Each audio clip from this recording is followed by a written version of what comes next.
माँ जी, माँ जी कल जो है तो सरल शाही भोजन करेंगे शाम में।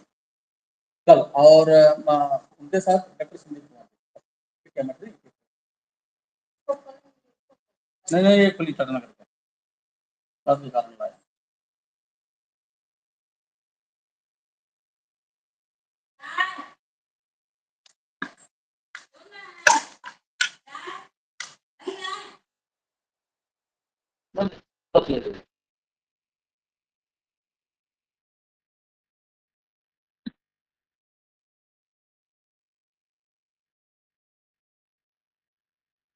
ले दे जाइए मत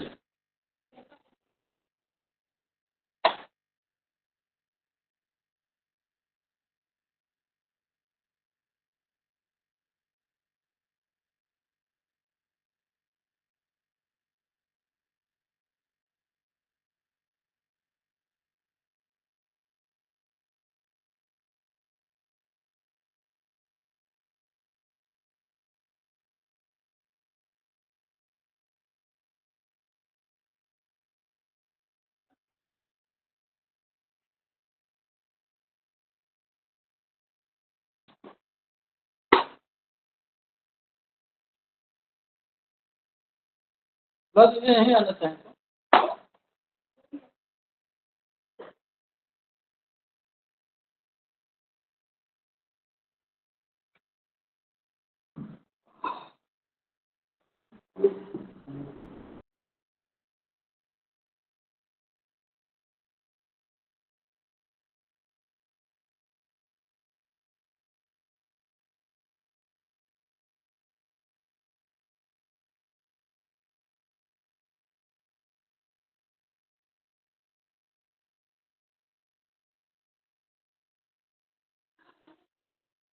आज नहीं आज हम लोग रात में नहीं बनेगा हम लोग खाना नहीं खा पाते नहीं, नहीं रात में भी नहीं खाऊंगा तो दोपहर का तो नहीं खा पाया सर को ले आने सर बोले भोजन नहीं करेंगे फिर नेताजी के बस प्लेस से चले गए उसके बाद जो है लेकिन रात में हम उनके साथ खाएंगे तो खाना रात का नहीं बनेगा हमारा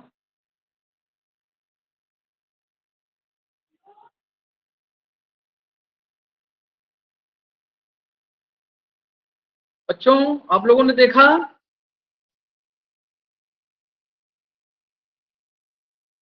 देख लिया बोल नहीं रहे आपको प्राची प्रभा चलो अब देखो पहला तो पढ़ना है ठकुरी बाबा ना पहला क्या है नोट्स में प्राची प्रभा सर वही है ठाकुरी बाबा। अच्छा अच्छा ठीक है बताता हूँ क्या पढ़ना है उसमें आज बेटा बहुत सारी यूनिट्स खत्म करनी हम्म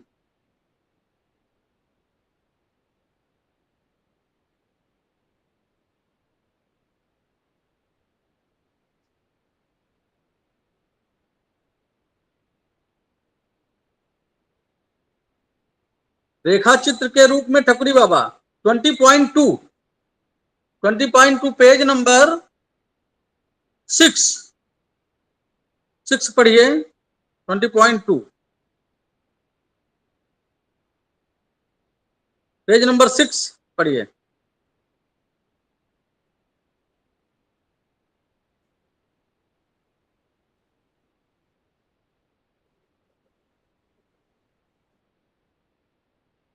शुरू करो बेटा रेखा चित्र के रूप में ठकुरी बाबा कहानी उपन्यास नाटक और प्रबंध काव्य की तरह स्केच अथवा रेखा चित्र में भी पात्र होते हैं।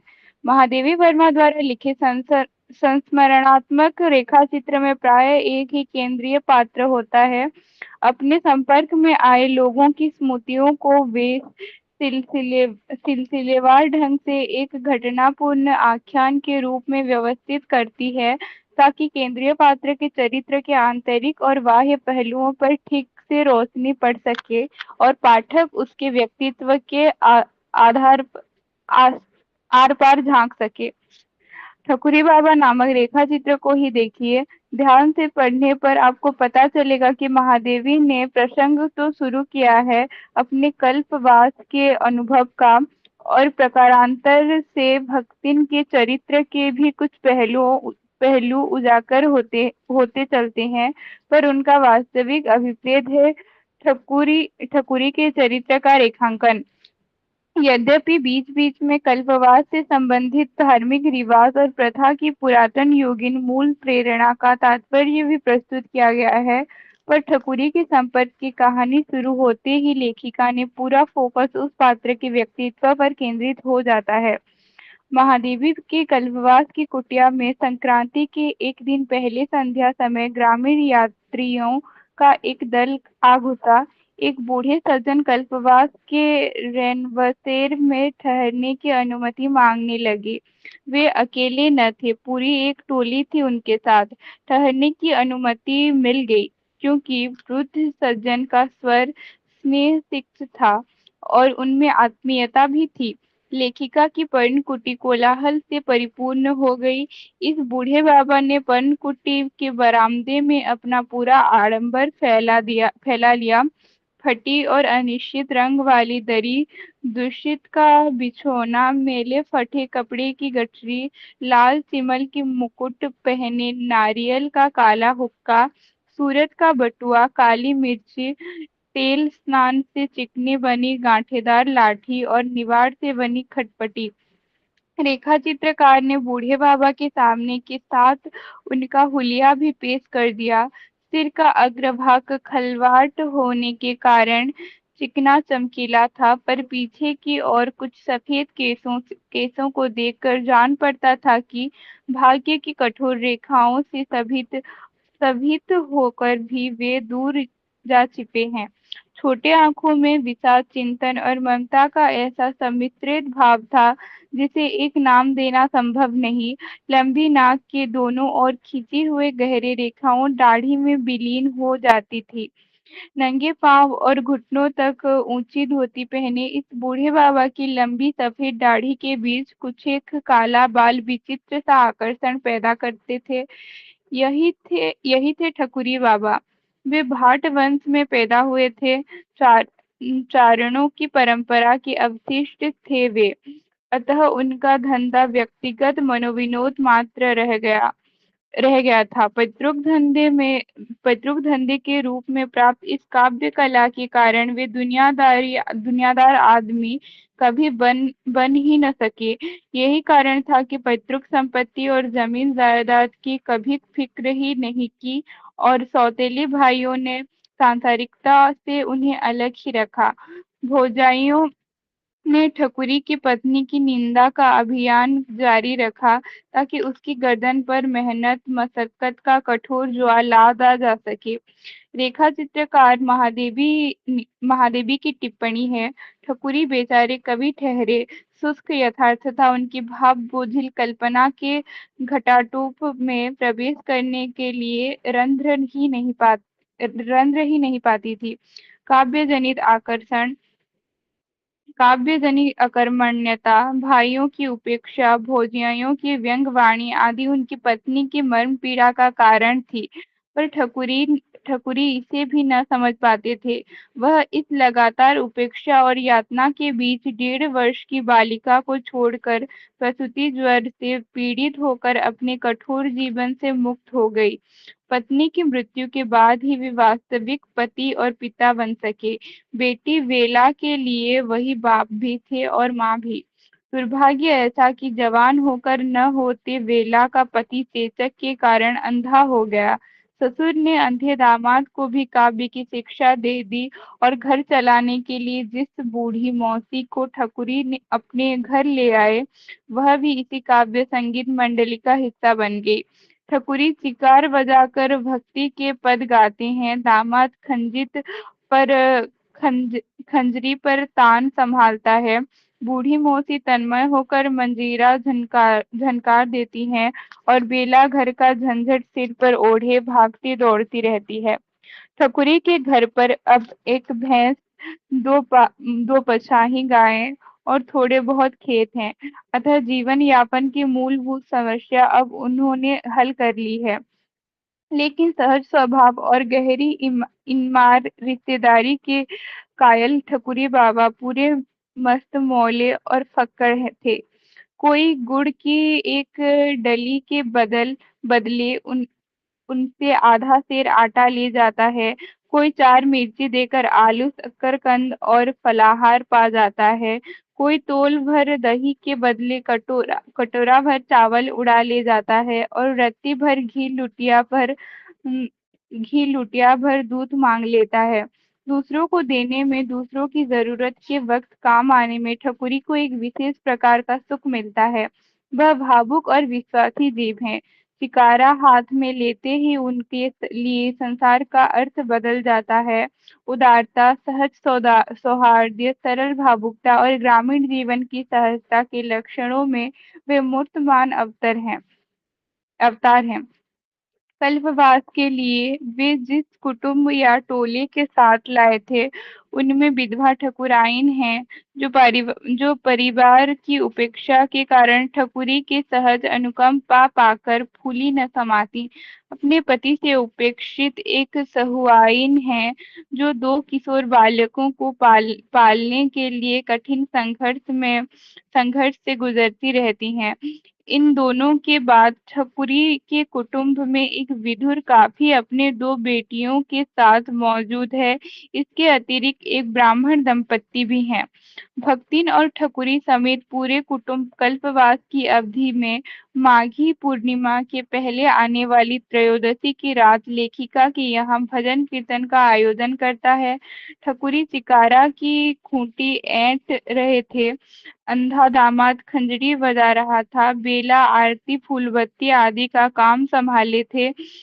सब मिलजुल कर गीत गाते हैं। औरतें भक्ति के गीत गाती हैं और ठकुरी ने अपने गीत सुनाए। सबको एक ही स्पंदन, एक ही पुलक और समान आवधार ने बांध रखा था। ग्रामीण जनों की स्वाभाविक शिष्टता, रस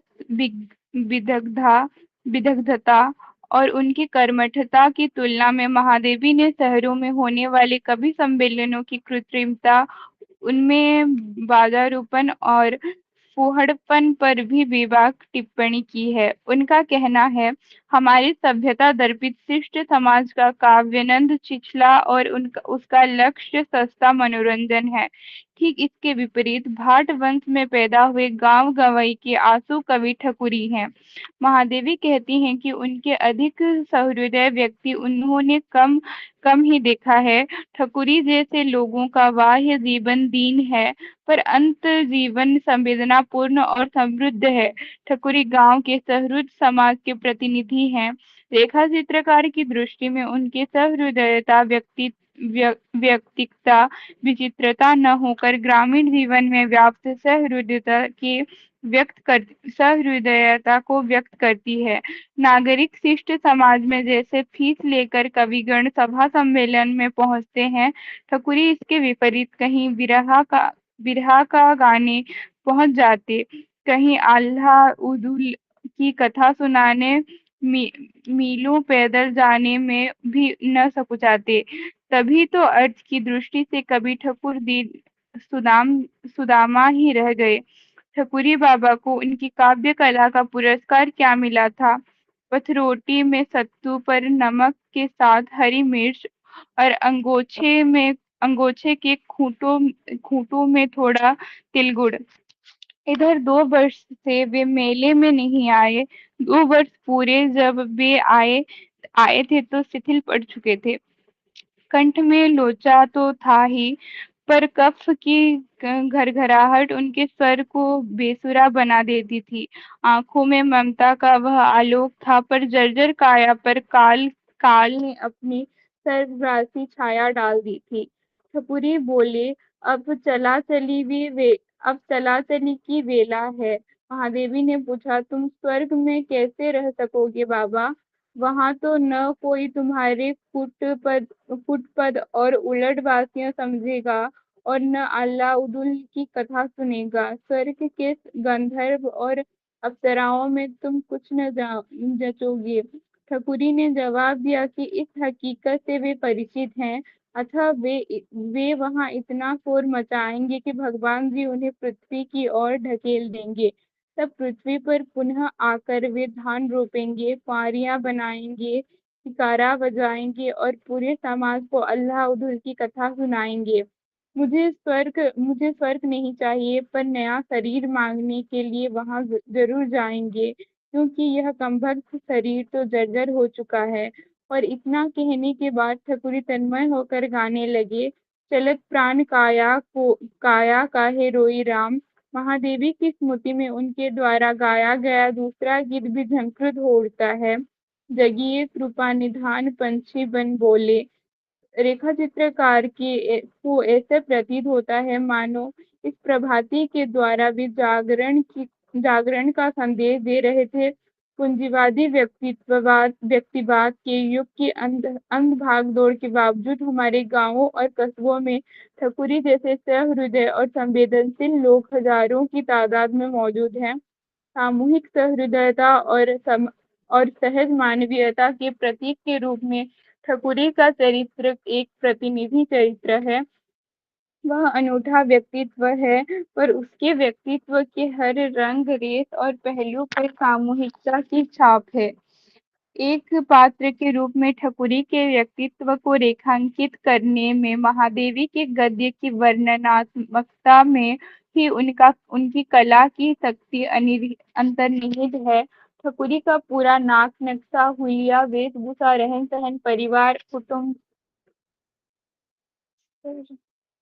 परिवार, कुटुंब और जीवन संघर्ष मूर्तिमान होकर सामने आता है। रेखा चित्र के एक पाठ के बाद ही केंद्रीय पात्र के रूप में ठकुरी मन में अंकित हो जाते हैं और अपनी अविस्मरणीय छाप छोड़ जाते हैं। सर, ये हो गया। Thank you, thank you. आप इसका जो निचोड़ है ठकुरी बाबा का, पहली चीज यह जानिए कि महादेवी वर्मा एक ऐसी कवयित्री और गद्य लेखिका हैं जिन्होंने सबसे छोटे तबके पर या तो दुख पर लिखा या दुख में डूबे हुए सबसे छोटे तबके के लोगों को अपनी रचना का मूल उत्स बनाया। ठकुरी बाबा, लक्ष्मा, ठीक है, ऐसे उनके रेखाचित्र हैं जिसमें क्या कहा जाए, जिसमें साधारण में असाधारण गुण देखा गया है। ठकुरी बाबा उसी परंपरा में हैं, भाट वंश के हैं, सजातीय गायक हैं और गान विद्या में निपुण हैं। प्रयाग में संगम के किनारे कल्पवास के दौरान ठकुरी बाबा से महादेवी की मुलाकात होती है। यह अवसर उन्हें विभिन्न तरह के समाजों से आए लोगों से संबंध बनाने का होता है। कुंभ में जानते हैं आप, दुनिया भर के लोग आते हैं। एक गीत है कि अमावसा का मेला, ये है हुए भैया अमावसा का मेला। बहुत दिन पे चंपा चमेली भेटैली, या बचपन के दोनों सहेली भेटैली। आपन सुनावे वो अपन सुनावे, दुनो अपन गहना गधेला गिनावे। ये सब का बनौलू, वो सब का गढ़ौलू, तू जीजा के फोटो ना अब तक पठौलू। मने मन जरे या गड़ई लगली दोनों, भयल तू मैं लड़ाई लगली दोनों। असाधु छोड़ावे सिपाही छोड़ावे, हलवाई जैसे कराही छोड़ावे। तो कुंभ मेले में नाना प्रकार के लोग, ऐसे लोग जिनको आप कभी नहीं देखेंगे, लेकिन वो वहां आ जाते हैं। तो वहीं ठकुरी बाबा से मुलाकात हुई, सेवा शुश्रूषा। और ठकुरी बाबा जब पहली बार ठकुरी बाबा और उनके साथियों से महादेवी की मुलाकात हुई, तो उसका चित्रण और फिर उनमें से एक एक के बारे में बताते हुए ठकुरी बाबा की जीवन गाथा का मर्मस्पर्शी उन्होंने उल्लेख किया है। ये ध्यान रखिएगा कि उनकी जातिगत और व्यक्तिगत विशेषताओं से लेखक गहराई से लेखक महसूस करती है, और ठकुरी बाबा में जन जीवन की सांगीतिक चेतना है, इस बात का उन्होंने उल्लेख किया। एक छोटा व्यक्ति, एक किसान, एक रिक्शा चलाने वाला, एक मजदूर कैसे हमारे लिए प्रेरणा की विषय वस्तु हो सकता है, यह बात ठकुरी बाबा रेखा चित्र में मिलती है। एक और हिंदी के बहुत बड़े आलोचक हुए बेटा, मैं पढ़ा रहा हूं, उन्होंने कहा कि विश्वनाथ त्रिपाठी के घर में एक नौकरानी काम कर रही थी। नौकरानी काम कर रही तो बड़े ध्यान से देख रहे थे। उन्होंने अपनी एक पूरी पुस्तक ही अपनी नौकरानी को समर्पित की, यह लिखते हुए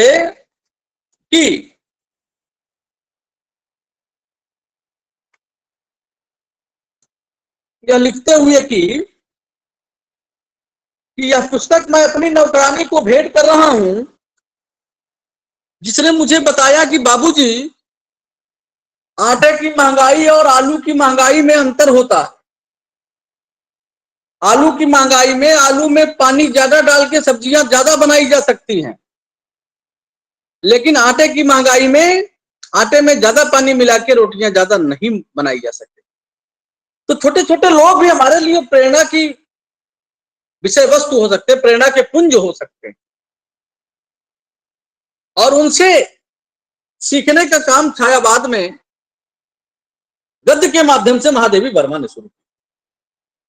तो इस उद्देश्य से ठकुरी बाबा जो ये रेखा चित्र है, रेखाओं के आधार पर जो चित्र तैयार किया है स्मृतियों के आधार पर,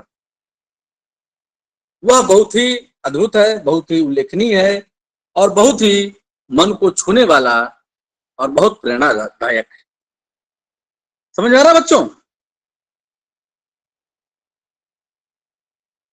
समझ में आ रहा है? जी सर। जी sir. Okay okay okay okay. आगे बेटा अगला यूनिट पढ़ो, प्राची प्रभा, अगला पढ़िए आप। जी सर।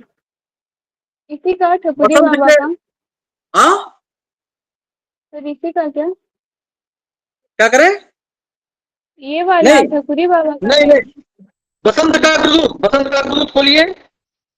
ये संस्मरण है, ध्यान देना। पहला हमने रेखा चित्र पढ़ा है, दूसरा संस्मरण है। रेखा चित्र और संस्मरण दोनों एक दूसरे के साथ चलने वाली विधाएं हैं बेटा। हाँ, समझ पा रहे हो? हेलो, हाँ। अब आ जाइए पॉइंट नंबर 21.5 पढ़िए। 21.5 बसंत के अग्रदूत की विशिष्टता। प्राची प्रभा बेटा वाचन शुरू करो, फिर इसकी विशेषता बताता हूँ। ये सूर्यकांत त्रिपाठी निराला के ऊपर, इसे सूर्यकांत त्रिपाठी निराला के ऊपर लिखा है अज्ञेय ने, ध्यान देना। हाँ, शुरू करो।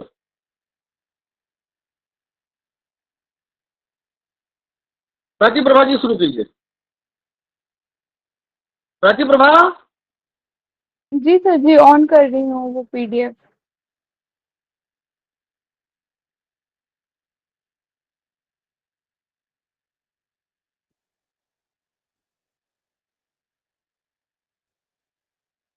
बसंत का अग्रदूत की विशिष्टता। बसंत का अग्रदूत के सम्यक विश्लेषण के लिए संक्षेप में स्मृति लेखा के अन्य संस्करणों पर एक संक्षिप्त चर्चा उचित होगी। जैसे कि कहा गया है, ये संस्करण अज्ञेय की रचना दृष्टि, परंपरा बोध एवं सांस्कृतिक चेतना के भी महत्वपूर्ण स्रोत हैं। इसीलिए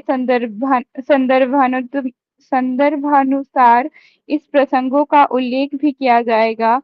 स्मृति लेखा का पहला संस्करण भारत कोकिल सरोजिनी नायडू के संबंध है। श्रीमती नायडू प्रखर वक्ता, राजनेता होने के साथ अंग्रेजी की कवयित्री भी थी। अंग्रेजी में लिखने वाले भारतीय रचनाकारों की औसत प्रतिभा भी साम्राज्यवादी भाषा के दबदबा और उसकी व्यापक स्वीकृति है। इस स्थिति पर अपनी टिप्पणी में अज्ञेय लिखते हैं, बड़ा दिखने वाले मुकुर में जैसे बिंब से प्रतिबिंब बड़ा दिखने लगता है, वैसे ही अंग्रेजी में लिखने वाले भारतीय की प्रतिभाषित देसी छवि भी बहुत बड़ी दिखने लगती है। मैथिली शरण गुप्त यानी दद्दा को अज्ञेय ने अपना गुरु स्थानीय मानते हुए संस्मरण का आरंभ किया है। मैथिली शरण गुप्त खड़ी बोली हिंदी के एकमात्र ऐसे कवि हैं जिन्होंने भाषा के साथ हिंदी कविता के लिए एक नया पाठक वर्ग तैयार किया। परंपरागत कविता के संस्कारों में बुनियादी परिवर्तन करते हुए उस युग आकांक्षा से जोड़ा। भारतीयता, देशभक्ति, प्रकृति चित्रण एवं पौराणिक आख्यानों के ढांचे को सुरक्षित रखते हुए उनमें अपनी वर्तमान की चिंताओं के समावेश के द्वारा हिंदी कविता की नई संभावनाओं के द्वारा उन्होंने खोला। और यह लिखते हैं कि कैसे बिना परंपरा से नाता तोड़े नए चिंतन को भी आत्मसात करते हुए युगतर पीढ़ी के लिए एक चुनौती बन रह सके। यह नए लेखक के लिए समझने की बात है कि परंपरा तोड़े बिना कैसे आधुनिक हुआ जा सकता है। इसका उदाहरण हिंदू से लेकर यशोधरा तक की उनकी काव्य यात्रा में प्रत्यक्ष दिखाई देता है।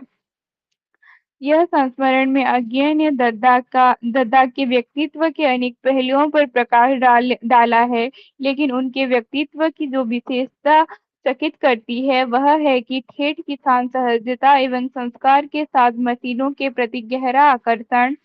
अज्ञे की यह टिप्पणी गुप्त जी के कवि व्यक्तित्व के साथ न्याय करती है कि वह विरोधाभासों के संगम पर पनपने वाली इस प्राचीन देश किंतु नए राष्ट्र के कवि हैं। उपन्यास सम्राट प्रेमचंद पर लिखे गए संस्मरण में व्यक्तिगत संबंधों की चर्चा बहुत कम है। दरअसल उसे संस्मरण नहीं कहा जा सकता। प्रेमचंद की औपन्यासिक चेतना तथा हिंदी कथा साहित्य के उनके देन पर बहुत गहराई और विस्तार के साथ विचार किया गया है। अज्ञे के अनुसार प्रेमचंद ने साहित्य और साहित्यकार की जवाबदेही तय की। साहित्यकार समाज सेवी हैं और साहित्य कर्म मूलतः साधना। प्रेमचंद की दृष्टि में साहित्यकार के लिए साधना का बहुत महत्व है। अज्ञे ने प्रेमचंद की इस धारणा को आत्मसात किया है और संभवतः इसी आधार पर रचना में विचारात्मक सत्य एवं अनुभूतिक सत्य के सापेक्षित महत्व का निर्धारण किया है।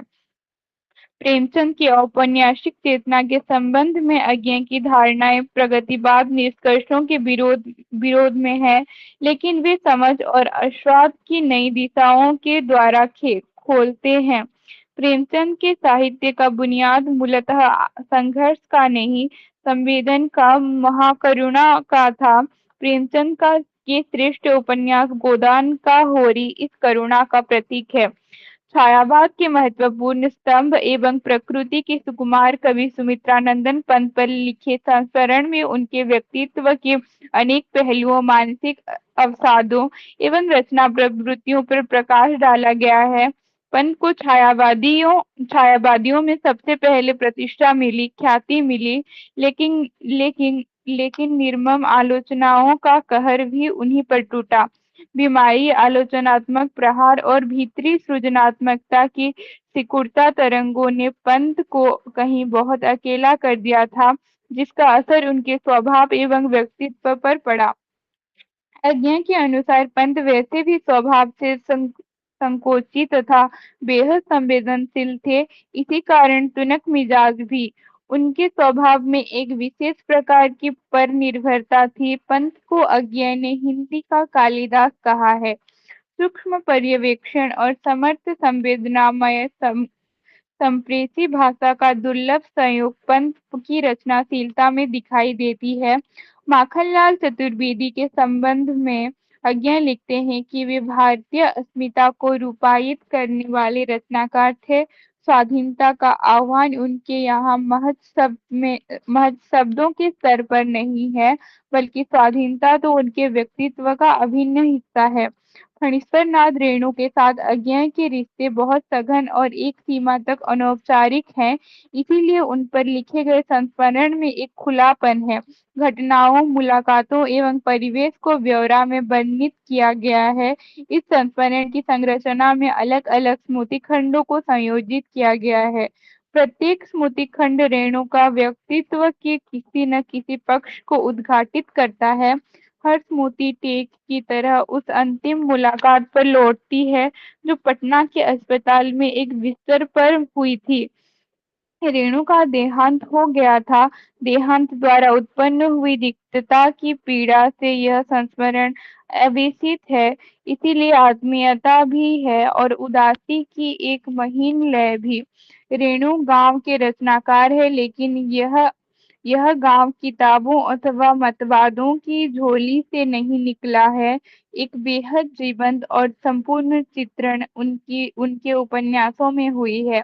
अज्ञा के अनुसार अकेला रेणु के उपन्यासों में गांव की समस्त बुराई, कमनगी और गजालत के बीच एक अखंड मानवीय विश्वास की चिंगारी सुलगती दिखती है। बेपनाह कारुण्य रेणु की कथा संसार में मिलता है। मेला अचल रेणु की ही नहीं, संपूर्ण भारतीय कथा साहित्य की गौरवपूर्ण उपलब्धि है। स्वतंत्र भारत के गांवों की समूची जिंदगी अपूर्व रचनात्मक आवेश के साथ अपनी यथार्थता में यहाँ उपस्थित है। पंडित हजारी प्रसाद द्विवेदी को अज्ञेय ने 20वीं शताब्दी का वाणभट्ट कहा है। उनके व्यक्तित्व में आचार्यत्व एवं सहजता का दुर्लभ संयोग था। आधुनिक साहित्य की प्रवृत्तियों के प्रति पंडित जी में गहरे सहानुभूति थे। अपने संस्मरण में अज्ञेय ने पंडित हजारी प्रसाद द्विवेदी के व्यक्तित्व की सीमाओं की ओर भी इशारा किया है। वे सहज थे, लेकिन उनमें निर्णय लेने और संकल्प शक्ति का अभाव था। प्रकांड पंडित के शायद उनकी जिंदगी को बुनियादी स्तर पर नहीं बदल पाया था। ज्ञान तो मुक्त करता है, निर्भयता देता है, लेकिन पंडित जी के जीवन में उसके ऐसी भूमिका नहीं दिखाई देती। उनके व्यक्तित्व की एक कमजोरी का लाभ उनके प्रिय शिष्य ने अपने हितों के लिए किया। पंडित जी के व्यक्तित्व एवं लेखन का मूल्यांकन करते हुए अज्ञेय लिखते हैं, आचार्यत्व से और ऊपर भी उनका एक पद युगावधि सुरक्षित रहेगा। एक ऐसे विद्वान का पद जो अपनी सारी विद्वत्ता को मुट्ठी भर धान की तरह बांटता बिखेरता हुआ हंसता है ऐसी हंसी जो मानवीय सहानुभूति के किसी गहरे स्रोत से फूटकर निकलती है। बालकृष्ण शर्मा नवीन और अज्ञेय में समझदारी सबसे अधिक है। नवीन की बेचैनी बौद्धिकता का साया अज्ञेय पर भी है। नवीन के चरित्र को अज्ञेय ने महाकाव्यात्मक नायक के अनुरूप पाया है। उनमें विराट एवं अंतर विरोधी धर्मों का अनुष्ठान है। परम वैष्णव, चरम साहसी, अत्यंत भावुक, वज्रादपि कठोर, सदैव फक्कड़ हंसी लिए हुए, लेकिन ट्रेजेडी की संभावनाओं से भरा हुआ। इन संस्मरणों में बसंत का अग्रदूत किंचित अलग दिखाई देता है। निराला को लेकर अज्ञेय के मन में गहरा प्रायश्चित बोध है। कवि रूप में वे नई रचनाशीलता की प्रेरणा एवं पथ प्रदर्शक भी हैं। विपरीत जीवन परिस्थितियों में शरीर और मन की टूटने के बावजूद निराला की अप्रतिहत रचनाशीलता स्वयं में एक मूल्य है। इस संस्मरण में निराला को देखने वाली आंख दूसरों के पैमाने पर निराला को नहीं परखती, बल्कि निराला यह स्वयं ही प्रतिमान है। अज्ञेय ने निराला के व्यक्तित्व एक रचना के अनेक आयामों को चित्रित किया है। अपनी संपूर्णता में यह संस्मरण भी करुणासिक्त है। यह 1940 में विश्व भारती की एक अंग्रेजी त्रैमासिक पत्र में अज्ञेय ने निराला के लिए लिखा था, निराला इज डेड। निराला की सृजनशीलता की मृत्यु घोषणा का पछतावा अज्ञेय के मन में तो है ही, निराला भी इससे कम आहत नहीं है। हालांकि संस्मरण की भूमिका में और बसंत का अग्रदूत में भी यह स्पष्ट किया गया है कि निराला को उक्त लेख की जानकारी नहीं थी, किंतु निराला इज डेड की आवृत्ति निराला कई बार करते हैं, जिसमें निराला के आहत मन और गहरे अवसाद का संकेत मिलता है। इस संस्मरण में निराला के मनुष्य रूप एवं कवि रूप में निहित अद्वैत को रेखांकित किया गया है। निर्बंधता या स्वातंत्र्य उनके दोनों रूपों का केंद्रीय सूत्र है। अपने प्रार्थना गीत में इस निर्बद्धता की आकांक्षा को निराला प्रकट करते हैं। काट बंध डर के बंधन स्तर, वहा जननी ज्योतिर्मय निर्झर, कलुष भेद तम हर प्रकाश भर, जगमग जग कर देत। बसंत का अग्रदूत में निराला की प्रयोगधर्मी सृजन चेतना की पहचान की गई है। वे क्लासिकल कवि भी थे और प्रयोगधर्मी भी। विराट औद्योत एवं परिचित सहजता की अकुंठ समानांतर निराला को विशिष्ट पहचान देती है। इस संस्मरण में निराला के व्यक्तित्व के साथ उनकी सृजनशीलता के अनेक आयामों का भी उद्घाटन किया गया है। इस दृष्टि से यह संस्मरण निराला को समझने के साथ अज्ञेय को जानने का भी अवसर देता है। अपने अपने युग के प्रतिनिधि कवियों को संस्मरण के विधान में पाना निश्चित ही बहुत दिलचस्प और सार्थक है। सर हो गया।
हेलो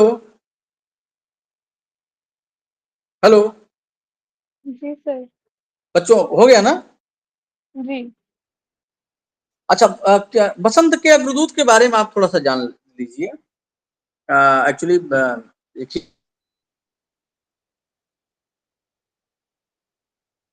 मोबाइल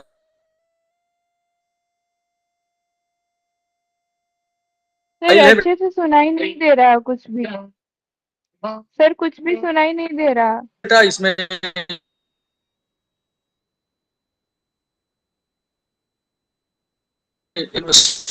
सर आवाज कट कट के आ रही है।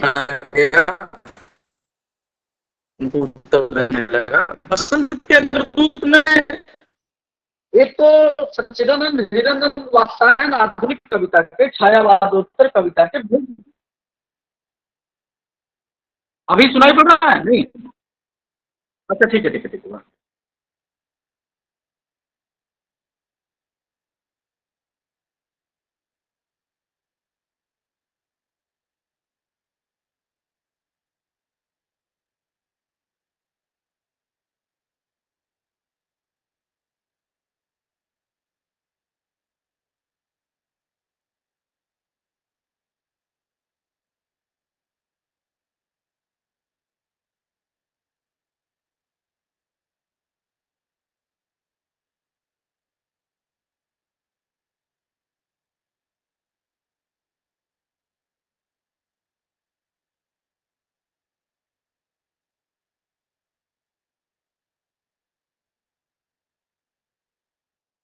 अब सुनाई पड़ रहा है बेटा? ठीक ठीक।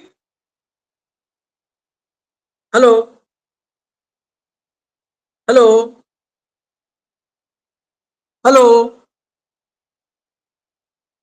प्राची, प्रभा, सुनाई पड़ रहा है?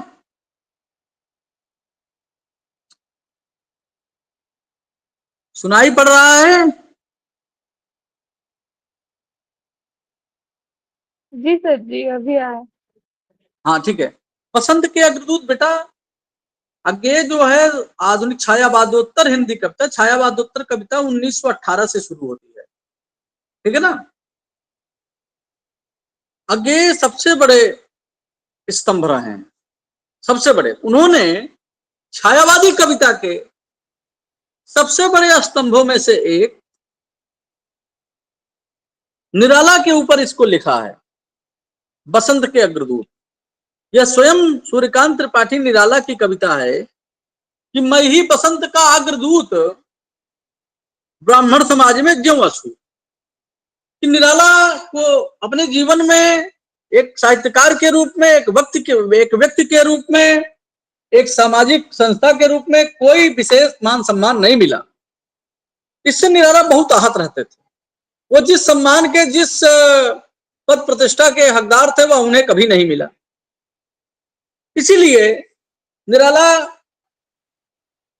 की जो जीवन परक उपेक्षा थी, या निराला के प्रति जो समाज का उपेक्षापूर्ण भाव या व्यवहार था, उसी को लक्ष्य करते हुए यह संस्मरण संस्मरण हमेशा बेटा अपने से बड़े या महान लोगों के लिए लिखा जाता है। रेखा चित्र जो है साधारण से साधारण लोगों के लिए लिखा जाता है। तो इसी तरह सच्चिदानंद हिरानंद वात्सायन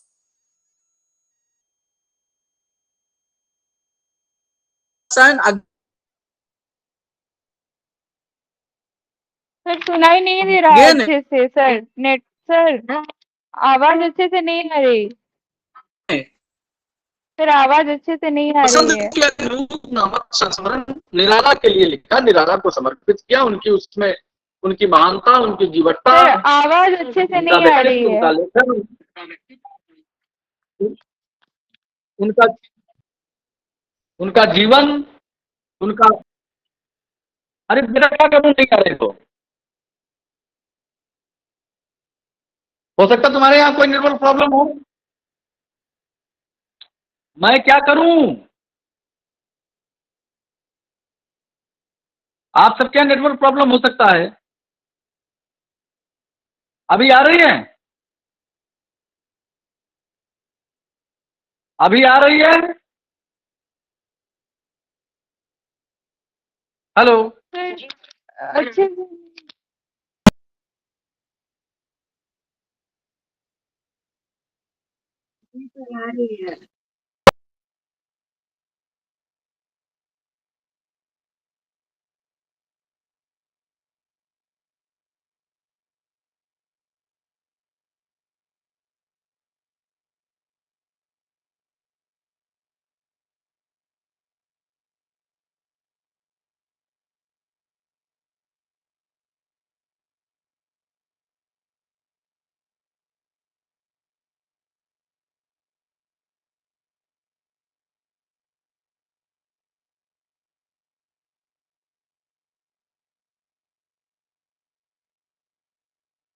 हेलो, अब आवाज आ रही है?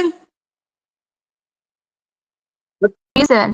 तो निराला के ऊपर अज्ञे ने यहाँ लिख करके एक समझिए कि एक बड़े कवि ने एक अपने से बड़े कवि के ऊपर या संस्मरण लिखकर उन्हें एक कृतज्ञता ज्ञापित की है, उनकी महानता को नमन किया है, अभिवादन किया है, प्रणाम किया है।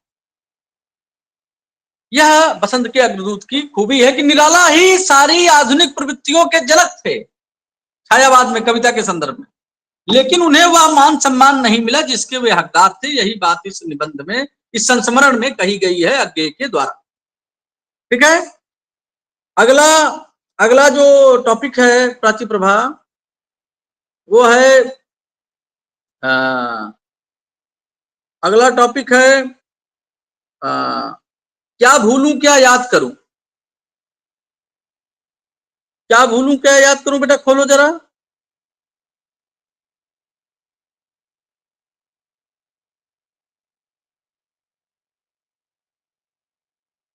प्राची प्रभा,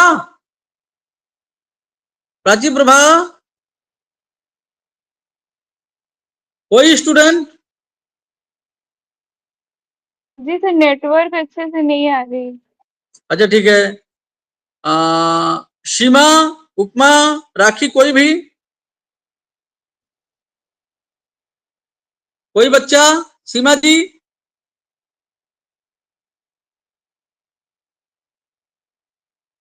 उपमा, अच्छा प्राची,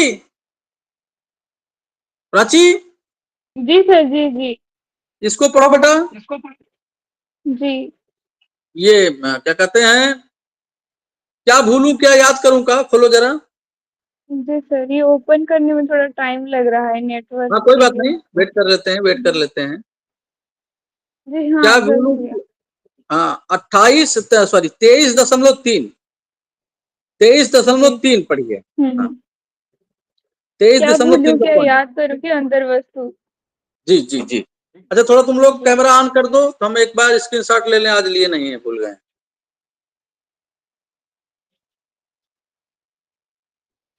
ऑन करो बेटा प्राची। जी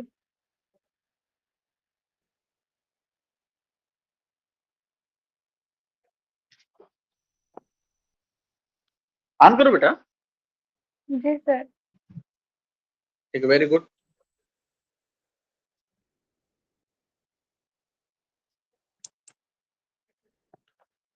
सामने सामने सामने,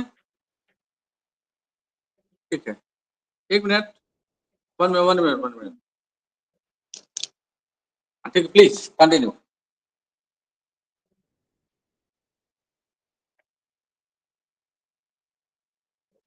पढ़ो बेटा पढ़ो। जी सर।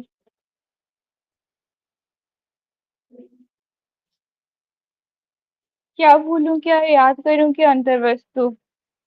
श्रुति को महत्वपूर्ण बनाने में विषय वस्तु की विशेष भूमिका होती है। एक तरह से यह रचना में व्यक्ति जीवन और लेखक के अनुभव तथा दृष्टि की वास्तविकता एवं व्यापकता का प्रमाण भी प्रस्तुत करती है।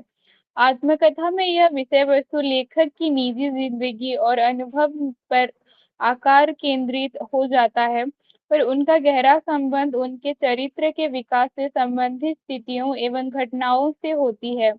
क्या भूलूं क्या याद करूं कि प्रारंभ में बच्चन ने प्रसिद्ध फ्रांसीसी लेखक मार्टिन की पंक्तियों को उद्धृत करते हुए लिखा है कि मैं स्वयं अपनी पुस्तक का विषय हूँ। मैं अपने गुण दोष जग जीवन के सम्मुख रखने जा रहा हूँ, पर ऐसी स्वाभाविक शैली में जो लोकशील से मर्यादित हो।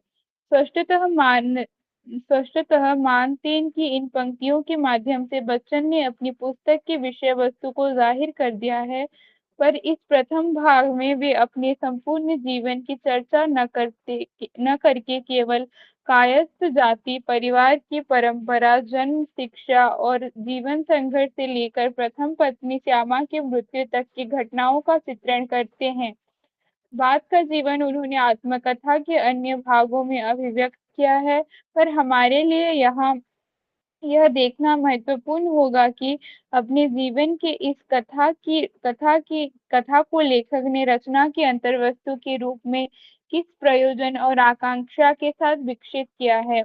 उनकी अभिव्यक्ति का स्वर और संदर्भ किस प्रकार का है तथा चेतना और विचार के स्तर पर वह किस तरह पाठकों के सामने अपने आप को रखते हैं। भारतीय समाज में जाति की भूमिका के नकारात्मक पहलुओं को लेखक ने कई प्रसंगों द्वारा उजागर किया है। इसी में से एक घटना पठित अंश में भी है।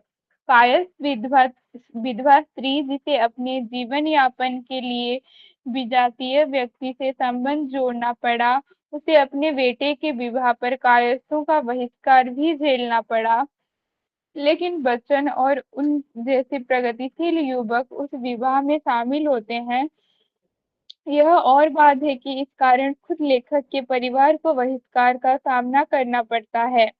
क्या भूलूं क्या याद करूं में लेखक ने अपने जन्म और परिवार से जुड़े उन प्रसंगों और घटनाओं का विस्तार पूर्वक वर्णन किया है, जो उसके व्यक्तित्व निर्माण में महत्वपूर्ण भूमिका निभाते हैं।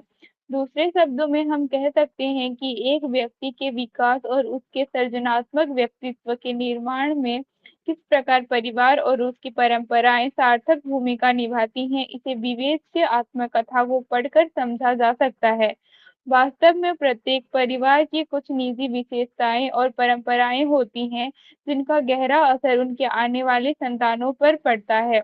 दूसरे शब्दों में हम कह सकते हैं कि बच्चन के रचनात्मक व्यक्तित्व के निर्माण, विकास और सामाजिकरण में उनके परिवार की महत्वपूर्ण भूमिका रही है। खासकर परिवार के सदस्यों का व्यक्तित्व, जीवन शैली और धार्मिक मान्यताओं तथा परंपराओं का गहरा असर उनके बाल मन पर पड़ा है और इसी अवस्था में उनकी मानसिकता का निर्माण होता है। क्या भूलूं क्या याद करूं को पढ़ते हुए बच्चन के व्यक्तित्व निर्माण में परिवार की इस भूमिका को महत्व को स्पष्टतः देखा जा सकता है। कई बार तो लगता है कि उनकी रचनात्मक व्यक्तित्व के निर्माण में भी समाज और राष्ट्र से अधिक उनके परिवार और उसकी परंपराओं की महत्वपूर्ण भूमिका रही है। यद्यपि इनमें मित्र भी निर्णायक परिवार और उसकी यद्यपि इसमें मित्र भी निर्णायक भूमिका निभाते हैं, पर परिवार उसे व्यवस्थित करता है और उसे आगे बढ़ने की प्रेरणा और संबल भी देता है। बच्चन के जीवन में शिक्षकों और शिक्षा संस्थाओं की महत्वपूर्ण भूमिका रही है, जिनका उल्लेख उनके विस्तार से किया है। पठित अंश में आपने उन शिक्षा संस्थाओं के बारे में पढ़ा है जिसमें अध्यापक के रूप में उन्होंने काम किया था। हरिवंश राय बच्चन की इस आत्मकथा में संघर्ष का सर्वाधिक महत्वपूर्ण पक्ष है।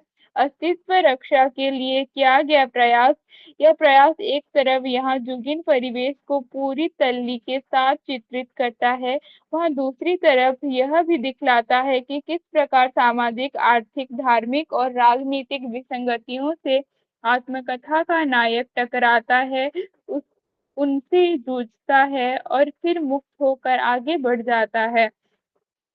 इसमें उसके परिवार की वे सारी घटनाएं और परंपराएं महत्वपूर्ण भूमिका निभाती हैं, जो उसे नैतिक रूप से मजबूत बनाती हैं और विपरीत परिस्थितियों में सही काम करने की प्रेरणा देती हैं।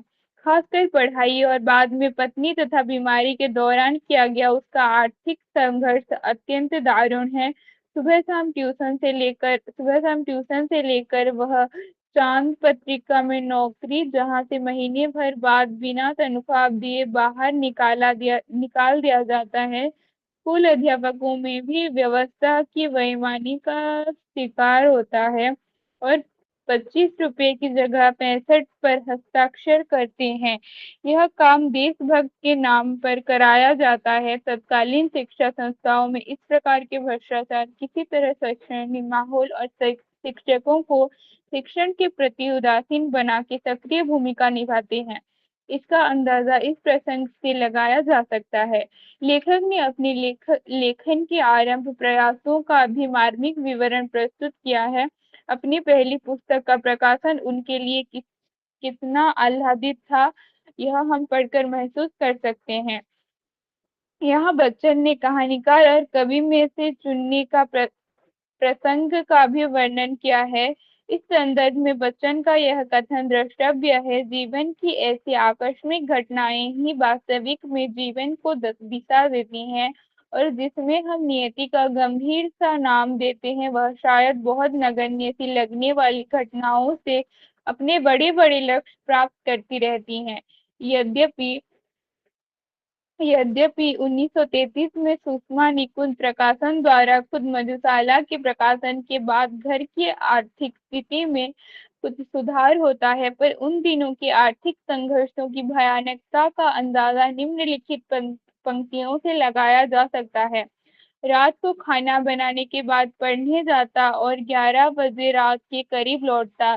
किटगंज से मुठीगंज तक की सुनसान सड़कों पर खचर खचर साइकिल चलाता, जाड़ों में ठिठुरता। उन दिनों की अपनी मेहनत मशक्कत, अपने मन में तनाव, दिमाग की खिंचाव की याद करता हूँ तो लगता है कि कोई दैत्य ही रहा हूँगा जो यह सब झेलता ठेलता हूँगा। बच्चन की आत्मकथा में संघर्ष का सर्वाधिक महत्वपूर्ण पक्ष है देश के ब्रिटिश साम्राज्यवाद से मुक्ति की आकांक्षा और इनके लिए व्यक्तिगत तथा रचनात्मक स्तर पर किया गया प्रयास। इस कृति में तत्कालीन भारत के जिन राजनीतिक गतिविधियों का संकेत और चित्रण मिलता है, उनमें भारतीय और अंग्रेजों का अत्याचार, गदर में बाबा भोलेनाथ के घायल होने की चर्चा, गांधी और उनके राष्ट्रीय स्वाधीनता आंदोलन, क्रांतिकारियों के साथ सहयोग, प्रथम विश्व युद्ध का उल्लेख, बाल गंगाधर तिलक की चर्चा आदि प्रमुख है। देश के राजनीतिक परिवेश में हो रहे इन संघर्षों से लेखक किसी न किसी रूप में अपने आप को जोड़ते हैं और मानते हैं कि इनमें सक्रिय हिस्सेदारी न निभाने के बावजूद उनकी उपस्थिति किसी न किसी रूप में महत्वपूर्ण रही है। गांधी जी की उपस्थिति में स्वरचित गीत सर जाए तो जाए पर हिंद आजाद पाए का, हजारों की उपस्थिति में श्याम कुमारी नेहरू द्वारा लोगों से गवाना आदि इसी स्वाधीनता आंदोलन के हिस्से हैं। गांधी जी के प्रभाव में आकर स्वाधीनता आंदोलन में अपनी भागीदारी की चर्चा करते हुए आत्मकथाकार ने लिखा है कि मैं आंदोलन में सक्रिय भाग लेने की स्थिति में न था। जुलूसों में नारे लगाता, सभाओं में शामिल होता, घर में चर्चा चलाता, जमुना पार गांवों में जाकर व्याख्यान देता। कुछ रचनात्मक कार्य करने को भी मैंने सोचा। हम खद्दर का प्रचार करेंगे। इसी प्रकार श्री कृष्ण और उसके सहयोगियों तथा अन्य क्रांतिकारियों में सुखदेव राय, चंद्रशेखर आजाद, दुर्गा भाभी, प्रकाशवती पाल आदि को लेखक द्वारा अपने घर में आश्रय देना उनके राजनीतिक संघर्ष का ही एक हिस्सा है। तत्कालीन सामाजिक, धार्मिक, आर्थिक और राजनीतिक संघर्षों के ये कुछ ऐसे चित्र हैं जिनका मार्मिक चित्रण इस कृति में दिखलाई पड़ता है। किसी भी मनुष्य के संघर्ष और निर्माण में कुछ लोगों की महत्वपूर्ण भूमिका होती है। क्या भूलूं क्या याद करूं मैं, आत्मकथाकार ने परिवार के अलावा उनके अनेक ऐसे लोगों का उल्लेख और वर्णन किया है जो उसके संघर्ष, निर्माण और विकास के साथ साथ सहयोगी रहे हैं। इन व्यक्तियों में एक तरफ जहां उनके मित्र, अध्यापक, रचनाकार साथी रहे हैं, वहीं दूसरी तरफ कुछ ऐसे व्यक्ति भी रहे हैं जिनके नकारात्मक और सकारात्मक व्यवहार के कारण लेखक को अपने जीवन की दिशा तय करने में मदद मिलती है। यद्यपि श्यामा लेखक की पत्नी है, परंतु इस कृति में वह लेखक के संघर्ष और निर्माण में जिस तरह की भूमिका निभाती है, वह कई मायने में किसी सच्चे मित्र से कम नहीं है। लेखक उसे ज्वां कहता है और चाह उसे सफरिंग एक मित्र रूप में उसके योगदान की चर्चा करते हुए वह कहता है कि सबसे अधिक अपने इच्छाबल से उसने मुझे अपने रास्ते पर न ठहरने दिया, न पीछे फिरने दिया। राह पकड़ तो चल पा जाए मधुशाला। जिसे धैर्य और लगन से श्यामा उनकी रचनात्मक व्यक्तित्व के निर्माण में मदद करती हैं, वह अद्भुत है। विपरीत परिस्थितियों में भी वह धैर्य नहीं खोते और हमेशा लेखक की हिम्मत बढ़ाते हैं। क्या भूलूं क्या याद करूं में लेखक ने खुलकर भारतीय समाज में स्त्रियों की दशा और दिशा के बारे में अपने भावों और विचारों को अभिव्यक्त किया है। इस कृति में अनेक जगह वह परिवार और समाज के प्रतिबंधों को तोड़ते हुए विषम परिस्थितियों में स्त्रियों की मदद करता है, चाहे वह चंपा हो या प्रकाश हो। यद्यपि इन स्त्रियों के प्रति लेखक के अंदर एक भावुकता भरा आकर्षण है, पर इसमें वह मुक्त भी जल्दी हो जाते हैं। वह यह भी मानता है कि आर्थिक स्वतंत्रता एक हद तक ही स्त्री समाज को महत्व देता है और पुरुष को दबाव से मुक्त करता है, क्योंकि अगर ऐसा नहीं होता तो आज यूरोप में स्त्रियां बहुत अच्छी स्थिति में होती, पर यूरोप में भी ऐसा नहीं है। वह कहती हैं कि जहां आर्थिक स्वतंत्रता संभव हुई है, वहां इसमें संदेह नहीं, एक दूसरे से दबने की भावना दूर हो गई, पर यह केवल बाहरी और नकारात्मक पक्ष है। यूरोप में पति पत्नी विच्छेद के कितने ही मामले में आर्थिक स्वतंत्रता भी कारण बनी है। जाहिर है लेखक स्त्रियों की दिशा सुधारने के लिए आर्थिक स्वतंत्रता को उतना कारगर नहीं मानते हैं, तो फिर उपाय क्या है? आदर्श प्रेम। लेखक कहता है यद्यपि उसके इस आदर्श प्रेम का जो स्वरूप और आधार है वह अपने आप में बहुत स्पष्ट नहीं है, फिर भी वह कहता है नर नारी का वह आकर्षण जो प्रेम का रूप लेता है, एक दूसरे के किसी अभाव की पूर्ति करता है, दोनों को ही अपने अपने अहम को किसी न किसी रूप में पोषित करने और किसी न किसी रूप में मिटाने की आवश्यकता होती है। जो दंपति कभी एक दूसरे के ऊपर उठकर कभी एक दूसरे के नीचे झुककर इस आवश्यकता की पूर्ति करते रहते हैं, वे अपने संतुलित संबंधों का रहस्य जान लेते हैं। जाहिर है कि एक दूसरे की भावनाओं का आदर करके ही स्त्री और पुरुष सार्थक जिंदगी जी सकते हैं। इसका सबसे सरल माध्यम है प्रेम, जिसकी वकालत यह कृति बार बार करती है, और यह प्रेम मित्रता से ही प्राप्त हो सकता है। इसीलिए बच्चन बार बार इस कृति में स्त्री के साथ एक मित्र की तरह व्यवहार करने पर बल देते हैं, बुजुर्ग और विधवा स्त्रियों का सम्मान करते हैं। फिर हो गया।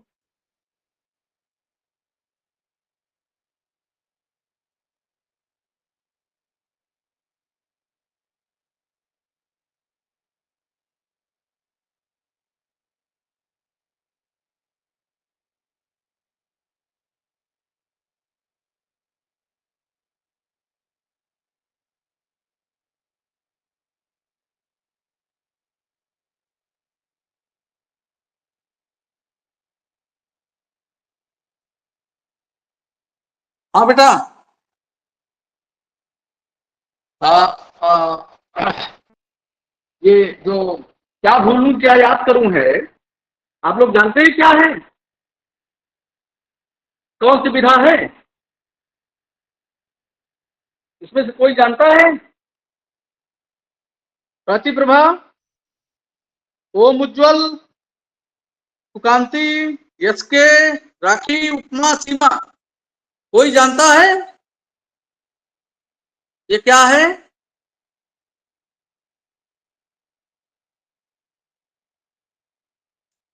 कोई जानता है बच्चों? सर आत्मकथा है। Very good very good. ये आत्मकथा बच्चन जितने बड़े कवि थे उतने ही बड़े। हाँ, हरिवंश राय बच्चन अमिताभ बच्चन के पिता, डॉक्टर हरिवंश राय बच्चन जितने बड़े कवि थे उतने ही बड़े गद्यकार भी थे। उन्होंने अनेक गद्य विधाएं लिखी, लेकिन जिसमें सबसे ज्यादा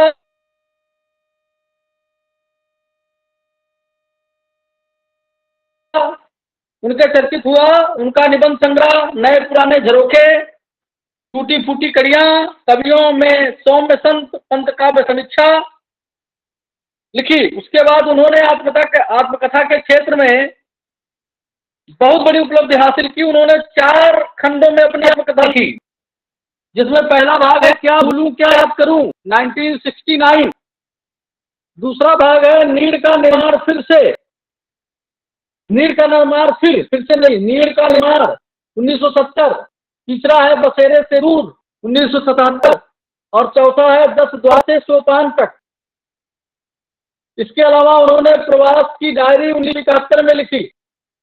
वे एक बहुत बड़े अनुवादक भी थे। उन्होंने ओथेलो, मैकबेथ और किंग लियर का अनुवाद भी किया।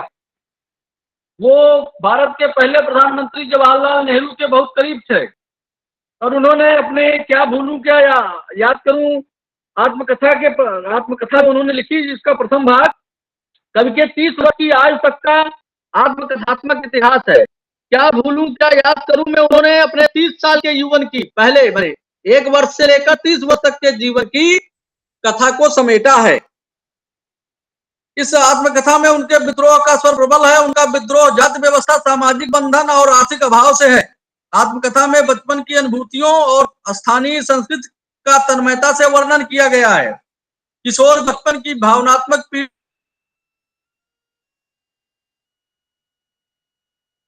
और युवा बचपन के आर्थिक संघर्ष का पूरा ब्यौरा इसमें है। इस पुस्तक के आरंभ में वे अपने के रूप में विकसित होने की कहानी कहते हैं, परिवार के विश्वास और रूढ़ियों को सामने रखते हैं, अपने जन्म और युवा होने तक के अपने आत्मचरित्र को मूर्तिमान करते हैं। जीवन कई प्रसंगों और घटनाओं के माध्यम से खुलकर सामने आता है। क्या भूलूं क्या याद करूं कृत में घनाए चलचित्र की प्रभाव झलकता है। सामान्यतः भाषा सहज एवं सरल है। भाषा में उर्दू फारसी के शब्दों का भी प्रयोग किया गया है। अनुभूति और तन्मयता के अनुरूप रचनात्मक भाषा का प्रयोग बच्चन के गद्य की विशेषता है। शैली में बच्चन किस्सा गो की तरह गंभीर से गंभीर बातों को बड़े सहज ढंग से रख देते हैं। किस्सा गो की रोचकता से शैली का सौंदर्य दूना हो जाता है। कहीं कहीं लेखक ने विवेचनात्मक शैली का भी सहारा लिया है। बच्चन ने ऐसी आत्मीयता पूर्ण निराली शैली को रचा है कि पाठक पढ़ते पढ़ते कथा रस में डूब जाता है। जीवन और सृजन का एक पूर्ण चित्र क्या भूलूं क्या याद करूं आत्मकथा में हमें देखने को मिलता है। अगला बेटा यूनिट है जीवनी का। हमने पहले क्या पढ़ा, रेखा चित्र, दूसरा क्या पढ़ा, संस्मरण, तीसरा क्या पढ़ा, आत्मकथा, चौथा है बेटा जीवनी। जीवनी क्या है? महान उपन्यासकार प्रेमचंद की जीवनी है। उनके ऊपर 3 जीवनियां लिखी गई। एक तो उनकी धर्मपत्नी शिवरानी देवी जी ने लिखा था प्रेमचंद घर में। दूसरा लिखा है कलम का सिपाही, उनके बेटे अमृत राय ने। तीसरा लिखा गया है तीसरा जो है कलम का मजदूर, उनके बेटे ये मदन गोपाल ने। कलम का मजदूर जो है अंग्रेजी में लिखा गया है और हम जो पढ़ेंगे वह कलम का सिपाही पढ़ेंगे। बहुत ही महत्वपूर्ण है और बहुत ही रोचक बातें मैं इसमें आप लोगों को बताने वाला हूं। आप लोग थोड़ा सा जिस पृष्ठ को मैं बोल रहा हूं उसको पढ़ना शुरू कीजिए और उसके बाद मैं सारा प्रसंग प्याज के छिलके की तरह खोल दूंगा और आप सबको यह पता चलेगा कि प्रेमचंद तो बहुत बड़े लेखक थे। उनको जानने वाले कितने सूक्ष्म थे कि जो आरोप अपने पिता के ऊपर प्रेमचंद के बच्चों ने लगाया था, मदन गोपाल और अमृत राय, उसका खंडन रामविलास शर्मा ने अपनी पुस्तक प्रेमचंद और उनका युग में बड़े सलीके से किया है। उन्हीं आरोपों के खंडन का प्रसंग भी मैं इसमें उठाऊंगा अपने वक्तव्य में। मैं प्राची प्रभा से ये अनुरोध करता हूं कि कलम का सिपाही का जो अंश मैं बोल रहा हूं वो पहले एक बार वाचन हो जाए, सब सुन लें, फिर उसके बाद इसकी आलोचना मैं करूंगा। जी सर। बता रहा हूं, बता रहा हूं।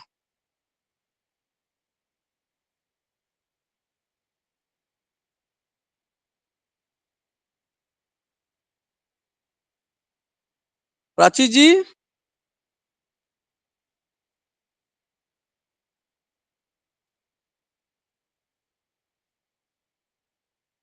जी सर। कलम का सिपाही जीवनी साहित्य की अन्यतम उपलब्धि 22.4 को पढ़िए। 22.4 जी। 22.4 पढ़ लो बेटा, उसके बाद मैं तुरंत इसकी व्याख्या कर दूंगा। शुरू करो।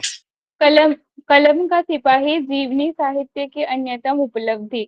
अमृत राय द्वारा लिखित प्रेमचंद कलम का सिपाही जीवनी विधा मैं की जा रहा हूँ, परिपक्वता की पहचान है मैं और पौना हिंदी साल के पास साहित्य जा रहा की एक अन्यतम उपलब्धि भी। प्रेमचंद केवल एक व्यक्ति विशेष नहीं है, वे एक समूचे युग के प्रणेता हैं। उनका सृजनात्मक व्यक्तित्व जीवन और साहित्य की खाई को पाटने वाला अथक प्रयास है। प्रेमचंद के अनुसार साहित्य की सार्थकता उनके मानव समाज से जुड़े रहने में है। साहित्य और समाज की दिशा का निर्देश करने वाले प्रेमचंद का जीवन अति साधारण होते हुए भी अपने युग में अंतर विरोधी का प्रतिबिंब है। अमृत राय ने अपनी जीवन के इसी रूप को साकार किया है। प्रेमचंद का जीवन औसत भारतीय जन जैसा है। यह साधारणत्व और एवं सहजता प्रेमचंद की विशेषता है। उन्होंने स्वयं स्वीकार किया है कि मेरा जीवन सपाट समतल मैदान है, जिसमें कहीं कहीं गड्ढे गड्ढे तो हैं, पर ढीले पर्वत, घने जंगल, गहरी घाटियां और खंडहर का स्थान नहीं है। जो सज्जन पहाड़ों की सैर के शौकीन है, उन्हें तो यहाँ निराश ही होंगे। प्रेमचंद की यह सहजता यत्न साधित या एक लेखक की ओढ़े हुए विशिष्ट मुद्रा नहीं।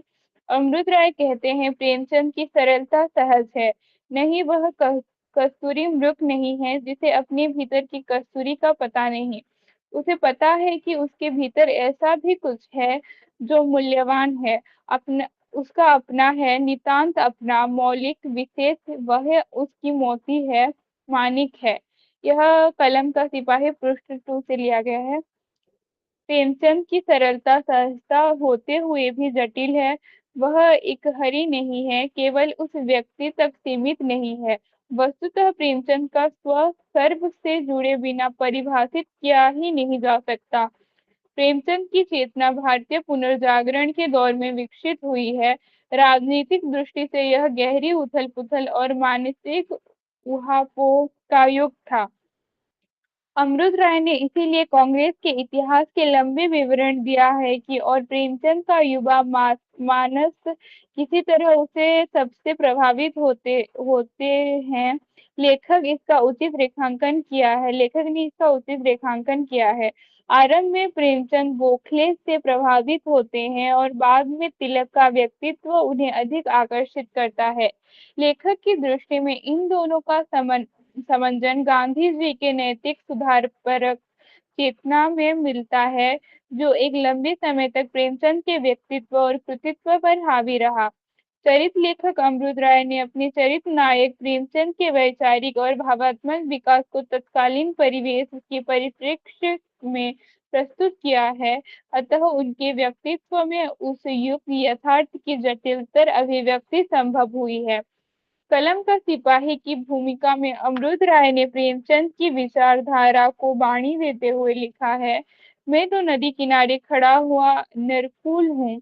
हवा के थेपड़े हवा के थपेड़े से मेरे अंदर की आवाज पैदा हो जाती है। बस इतनी सी बात है। मेरे पास अपना कुछ नहीं है, जो कुछ है इन हवाओं का है जो मेरे भीतर बजी। अमृत राय ने इन्हीं हवाओं को पकड़ने की कोशिश की है। स्वातंत्र्य पूर्व युग में प्रेमचंद ने अपने व्यक्ति ऐसे व्यक्ति हैं जिनकी राष्ट्रीय सामाजिक परिवर्तन लाने में एक सक्रिय भूमिका रही है। प्रेमचंद का रचनात्मक साहित्य, संपादकीय टिप्पणी और उसके पत्र आदि इस तथ्य के साक्षी हैं। प्रेमचंद के जीवन चरित्र को उभारने में एक और यदि लेखक ने युग की विस्तृत पृष्ठभूमि को लिया है, तो दूसरी ओर छोटी-छोटी पारिवारिक प्रसंगों का संयोजन है, जिसमें प्रेमचंद के मानसिक द्वंद्व और आर्थिक परेशानियों की अभिव्यक्ति हुई है। अमृत राय ने प्रेमचंद का पुत्र होते हुए भी जीवनी लेखन के लिए पूर्ण तटस्थता का निर्वाह किया है। डॉक्टर बच्चन सिंह के शब्दों में, जब पुत्र पिता की जीवनी लिख रहे होते हैं, यह काम और भी जोखिम का हो जाता है, लेकिन कुल मिलाकर अमृत राय ने जिस तटस्थता का परिचय दिया है, वह श्लाघ्य है। डॉक्टर बच्चन सिंह कलम का सिपाही, उन्होंने ये लिखा है, प्रेमचंद की कहानियों और उनके जीवन संदर्भों पर लेखक की ऐसी अनेक टिप्पणियां हैं जो प्रेमचंद की कमजोरियों और उनकी सीमाओं को भी प्रत्यक्ष करती हैं। पुत्री को उच्च शिक्षा न दिला सकने वह मजबूर भी रही होगी, जो स्त्री की नई शिक्षा के प्रति कुछ संग्रामग्रस्त थी। जैसे राम की शक्ति पूजा में निराला राम के उस मन की बात करते हैं जो कभी नहीं थमता, एक और मन रहा राम का जो न थका। उसी तरह प्रेमचंद भी यह गहरे मानसिक द्वंद्व और अंतर संघर्ष से गुजरते दिखाई पड़ते हैं। एक और तो ऊपर से दिखने पर प्रेमचंद का समाज भीरू व्यक्तित्व है, और दूसरी ओर समाज में परिवर्तन लाने वाला प्रगतिशील शक्तियों के हाथ मजबूत करने के लिए उनके कलम बराबर चलती रही। लेकिन प्रेमचंद की यह जीवन यात्रा अत्यंत कठिन है। जीवन के अंत में मृत्यु शैया पर पड़ी प्रेमचंद का जैनेन्द्र से यह कहना कि अब आदर्श से काम नहीं चलेगा, कहीं उनकी आशाओं और दृढ़ विश्वासों को स्खलन का सूचक है। प्रेमचंद के मन की इसी पीड़ा को अमृत राय ने बखूबी शब्दबद्ध किया है। इसीलिए प्रेमचंद की यह जीवनी मात्र उनके जीवन की घटनाओं का ब्यौरा भर नहीं, बल्कि उनके जीवन का ऐसा पुनः सृजन है, जहाँ पाठक भी अपने युग के इतने बड़े साहित्यिक की जीवनी यात्रा का सहयात्री बन जाता है। प्रेमचंद को पूर्णतः समझने के लिए उनकी यह जीवनी एक सार्थक सोपान है। प्रेमचंद ने स्वयं कोई आत्मकथा नहीं लिखी, न ही अपने विषय में कोई लेख लिखा है, और न ही वे डायरी लिखा करते थे। यहाँ तक कि वे अपने पात्रों को भी संभाल कर नहीं रखते थे। इससे जीवनी लेखक का काम और भी कठिन हो गया। सामग्री संकलन के लिए उन्हें विशेष प्रयास करना पड़ा है। लेखक ने जहाँ से हो सके उनके पत्रों को इकट्ठा किया, उन पर लिखे गए संस्मरणों को आश्रय लिया, और साथ ही उनके रचनात्मक साहित्य के पात्रों में भी प्रेमचंद के जीवन प्रसंगों को ढूंढा है। यहाँ एक खतरा पैदा हो जाता है कि कथा साहित्य के पात्रों की प्रेरणा स्वानुभूति जीवन प्रसंगों की हो सकती है, लेकिन उनके सृजन में लेखक की कल्पना का भी बहुत बड़ा योगदान रहा है। अतः पात्रों के जीवन में प्रेमचंद के जीवन को तलाशना बहुत उचित नहीं है। इसी तरह संस्मरणों के प्रयासों में भी अतिरिक्त सावधानी ही अपेक्षा रही है, क्योंकि संस्मरण लेखक का स्व या उससे श्रद्धापरक दृष्टिकोण ही अपने चरित्र नायक के व्यक्तित्व को उभारने में अधिक क्रियाशील रहता है। जीवनी के अंत में अमृत राय ने प्रेमचंद के अंतिम दिनों का वर्णन किया है, और उसमें उन पर लिखा गया संस्मरणों का बहुत प्रयोग हुआ है। ये संस्मरण मार्मिक होते हुए भी भावाविष्ट है, इस तथ्य को नकारा नहीं जा सकता। जहाँ तक उसके पत्रों का प्रश्न है, तो उनमें उनके व्यक्तित्व के अन्य पक्ष उभरे हैं। सुख दुख, आशा आकांक्षाएं, आर्थिक तंगहाली, वैचारिक संघर्ष आदि। कुल मिलाकर इन सभी स्रोतों से संकलित सामग्री के आधार पर अमृत राय ने प्रेमचंद के जीवन को जिस समग्रता से प्रस्तुत किया है, वह रोचक भी है और आकर्षक भी। इस सबसे अमृत राय की भाषा का भी बहुत बड़ा योगदान है। भाषा पर उनका पूर्ण अधिकार है और शब्दों के वे धनी हैं। अतः भाषा की सजीवता एक सशक्तता ने इस जीवनी को और भी महत्वपूर्ण बना दिया है। सर हो गया है।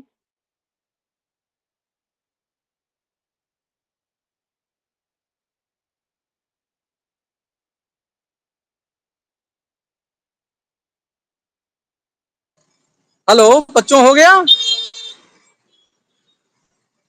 हो गया? जी सर। अब ध्यान से सुनिए, जो बात बोल रहा हूँ यह बात आप लोगों के लिए जरूरी है। प्रेमचंद की जो जीवनी है उनके बेटे ने लिखा और उनके बेटे ने 2-3 आरोप लगाए। आरोप यह लगाए कि मेरे पिताजी माने प्रेमचंद स्वयं अमृत राय और मदन गोपाल को प्रेम नहीं करते थे, वो स्वार्थी थे, वो साहित्य के क्षेत्र में अकेले थे, उनका कोई समर्थक नहीं था। इन सारे आरोपों का खंडन रामविलास शर्मा की एक पुस्तक है, पुस्तक का नाम नोट कर लीजिए, प्रेमचंद और उनका युग। उस उपन्यास में उन्होंने खंडन किया कि प्रेमचंद अकेले नहीं थे और उन्होंने ये कहा कि अमृत राय कहते हैं कि मेरे पिताजी मुझसे प्रेम नहीं करते थे और ना तो हम लोगों का कोई देखभाल करते थे, संरक्षण करते थे। रक्षाबंधन इसका उत्तर देते हुए रामविलास शर्मा प्रेमचंद और उनका युग में कहते हैं कि लगभग 1936 में प्रेमचंद का निधन हुआ है। उससे और पहले देखो तुम लोग, निधन से पहले मान लो 1910 इत्यादि में, 1900 या 1910 में प्रेमचंद ने रक्षाबंधन के दिन अपने बच्चों के लिए 130 रुपए की नहीं 40 रुपए की 2 घड़ी खरीदी थी और अपनी बेटी के लिए 130 रुपए का कान का फूल खरीदा था। 1910 में बेटा जो 40 रुपए की घड़ी थी वो आज के समय में कुछ नहीं तो 40,000 की घड़ी होगी। जो 1910 में कान में पहनने के लिए या नाक में पहनने के लिए सोने की कील अपनी बेटी के लिए प्रेमचंद ने खरीदा था, उसकी कीमत कम से कम 1,30,000 होगी आज, 1,30,000। इसी तरह प्रेमचंद को उन्होंने अकेला बताया कि साहित्यिक परंपरा में उनका कोई पक्ष लेने वाला लेखक नहीं था। लेकिन आप ध्यान रखिए कि ये महावीर प्रसाद द्विवेदी ने जब आत्मकथा विशेषांक निकाला था, हंस ने जब महावीर प्रसाद द्विवेदी पर आत्मकथा विशेषांक निकाला था तो उसमें प्रेमचंद के साथ बढ़ चढ़ के लेखकों ने सहयोग किया और प्रेमचंद की पूरी परंपरा को आगे बढ़ाने का कार्य किया। एक और प्रसंग, शिवरानी देवी ने लिखा। शिवरानी देवी प्रेमचंद की दूसरी पत्नी थी। पहली पत्नी का नाम था लेई। लेई को प्रेमचंद बहुत पिटाई करते थे, तो वह जो है उन्हें छोड़कर चली गई और बार बार उन्हें बोलती थी कि मैं तुम्हें गधा छानने वाले पगहे से बधवा लूंगी। जब प्रेमचंद की शादी हो गई दूसरी, तो वो अपने साले से बताया कि उनकी एक शादी हो गई थी लेकिन वो टूट गई। इस बात को शिवरानी देवी जी ने घर के अंदर से सुना, झरोके से बात, तो बहुत दुखी हुई और बोली कि आपने एक महिला की जिंदगी बर्बाद करने का अधिकार आपको कौन दे दिया। और उन्होंने पत्र लिखा अपनी प्रेमचंद की पहली पत्नी को कि आप आइए और मेरे साथ रहिए। लेकिन उन्होंने कहा कि नहीं, अगर हमें प्रेमचंद लेने आएंगे तभी मैं आऊंगी, नहीं तो आऊंगी नहीं। इस तरह एक और प्रसंग, शादी के समय प्रेमचंद ने अपनी पत्नी से कहा था, मान्य शिवरानी देवी से, कि मैं तुम्हें 5 रुपए मतलब हर महीने तुम्हें 5 रुपए दूंगा। शिवरानी देवी अपनी पुस्तक प्रेमचंद घर में लिखती हैं कि प्रेमचंद ने मुझे हर महीने कहा था कि मैं तुम्हें 5 रुपए घर चलाने के लिए या निजी खर्च के लिए दूंगा। लेकिन जब शिवरानी देवी से पूछा गया कि उनकी शादी कब हुई थी तो शादी की तारीख नहीं बता पाई। रामविलास शर्मा इस बात का खंडन करते हुए कहते हैं कि मैं इस बात को मान नहीं सकता हूं कि शिवरानी देवी जी को अपने शादी की तारीख याद ना हो और उसकी जगह यह याद हो कि प्रेमचंद ने उन्हें 5 रुपए देने के लिए कहे थे। अगर किसी व्यक्ति को यह बात याद है कि 5 रुपए देने के लिए प्रेमचंद कहे थे तो निश्चित तौर पर उस व्यक्ति को अपनी शादी की तारीख भी याद रहनी चाहिए। और ये बात सच है कि न कोई अपना जन्मदिन भूलता है, न शादी की तारीख भूलता है, न बाल बच्चों के जीवन की उन्नति को भूलता है। इसी तरह जब गोदान उपन्यास प्रेमचंद लिखते हैं, उसमें होरी की मृत्यु हो जाती है। होरी की जब मृत्यु है तो शिवरानी देवी बहुत रोती है, घर में बहुत रोती है, और प्रेमचंद ले जाके उन्हें ढांढस बताते हैं। इसी तरह प्रेमचंद दिन रात पढ़ते रहते थे, तबीयत खराब हो जाती थी। शिवरानी देवी ने कहा कि अगर आप लिखना बंद नहीं करेंगे तो मैं कलम तोड़ के फेंक दूंगी। अगर आप ऐसे पढ़ते रहेंगे तो स्वास्थ्य खराब हो जाएगा। और बीच बीच में कहती थी कि अगर ये बच्चे आप जैसे नहीं बने तो मैं समझूंगी कि मेरे बच्चे हैं ही नहीं। दूसरी जगह प्रेमचंद एक बार अमृतराय खो गए थे। प्रेमचंद उन्हें ढूंढते ढूंढते ढूंढते ढूंढते गए, और ढूंढते ढूंढते इतनी दूर गए कि बहुत रात में आए। तो उन्होंने कहा कि अगर आज अमृतराय वापस नहीं आता तो मैं भी घर नहीं आता। प्रेमचंद अपने बच्चों से बहुत प्रेम करते थे। उन्होंने उनके लिए हमेशा मिट्टी का ढेर बनाते थे, बच्चे खेलते थे, उनके साथ घूमने जाते थे, उनके साथ पढ़ाई लिखाई का काम करते थे। और शिवरानी देवी जी खुद एक सामाजिक कार्यकर्ता थी, तो कांग्रेस का काम करने के लिए जगह जगह जाती थी, घूमती थी, टहलती थी। और इस तरह पति पत्नी दोनों मिलकर समाज के विकास के लिए काम कर रहे हैं। आपको यह जान के ताजुब होगा कि प्रेमचंद और शिवरानी देवी में जो संबंध है, वही संबंध गोदान उपन्यास में, वही संबंध गोदान उपन्यास में धनिया और होरी के बीच, धनिया और होरी के बीच,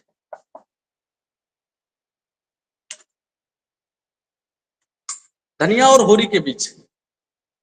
मैंने आपको बताया कि जब गोदान उपन्यास में होरी की मृत्यु हो जाती है तो शिवरानी देवी घर में फूट फूट कर रोती है, और प्रेमचंद उन्हें ढाढ़स बधाते हैं कि रोइए मत। 2 मिनट हम और बोल दें बस, 8। इस तरह से आप देखेंगे तो प्रेमचंद और उनका युग जो पुस्तक है, वह प्रेमचंद के जीवन, साहित्य संपादक के रूप में, कहानीकार के रूप में, निबंधकार के रूप में, उपन्यासकार के रूप में, एक समाज सुधारक के रूप में, एक युग निर्माता के रूप में, प्रेमचंद की पूरी जीवन यात्रा के लिए वो एक विशिष्ट पुस्तक है। पुस्तक का नाम मैंने पहले ही बता दिया, पुस्तक का नाम है प्रेमचंद और उनका युग, और उसके मूल लेखक माने उसके लेखक रामविलास शर्मा है। राजकमल प्रकाशन से प्रकाशित। सभी विद्यार्थियों को चाहिए कि वे इस पुस्तक को खरीदें और पढ़ें। और मैं सभी विद्यार्थियों से अनुरोध करूंगा कि मुझे जो कोर्स आज मिला था उसे मैंने पढ़ा लिया, और आज ये मेरी अंतिम क्लास है। इसके बाद विश्वविद्यालय जैसा चाहेगा वैसी व्यवस्था करेगा। मैं चाहता हूं कि एक बार आप लोग कैमरा ऑन कर दे तो मैं फोटो खींच लूं, जिससे कि हमें ये सबमिट करना होगा।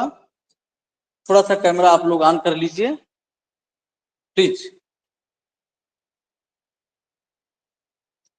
प्राची प्रभा, बेटा कैमरा ऑन कर लो। कैमरा ऑन कर लो बेटा।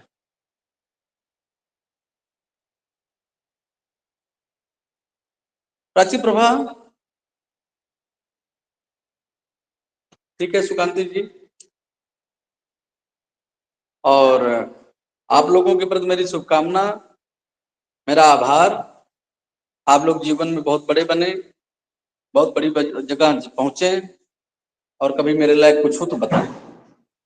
सभी व्यक्तियों और विद्यार्थियों के प्रति मेरी बहुत शुभेच्छा है, और मैं कोशिश करूंगा कि आपके कहीं काम आऊं, जिससे कि आपका जीवन और भला और उन्नतपूर्ण हो सके। सबको बहुत बहुत प्रणाम, बहुत बहुत बधाई। और कभी कोई और दिक्कत होगी तो इस पर बातचीत होगी, और मुझे भरोसा है कि इग्नू अगर कोई हमसे और आगे सुविधा लेगा तो हम उसके लिए तैयार रहेंगे। सबको बहुत बहुत धन्यवाद। और कहीं कोई बात होगी, कोई डाउट होगा हाँ प्रणाम बोलिए। सर। बहुत बहुत नमस्कार। कहीं कोई दिक्कत, कोई जरूरत, किसी को कोई प्रॉब्लम हो, कुछ पूछना चाहें तो आप हमसे पूछ सकते हैं। मैं आप सबके प्रति बहुत आभारी हूं और आप सब बहुत अच्छे विद्यार्थी हैं।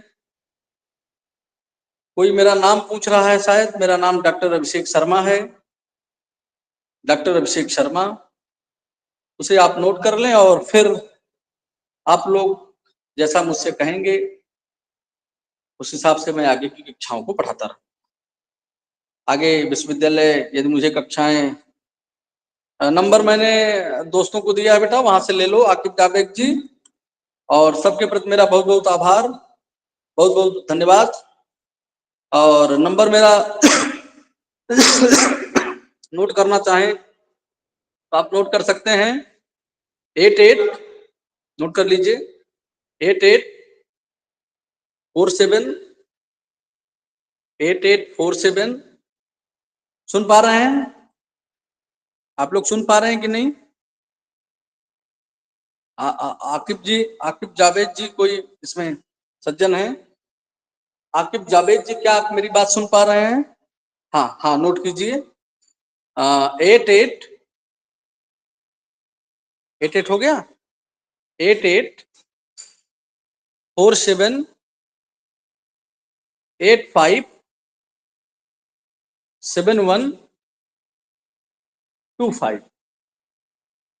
8847857125। सभी विद्यार्थियों से अनुरोध है कि सिर्फ पढ़ना ही काफी नहीं है, आपको चाहिए कि प्रतिदिन कम से कम 2 पन्ने जरूर लिखें, मिनिमम 2 पन्ने लिखें।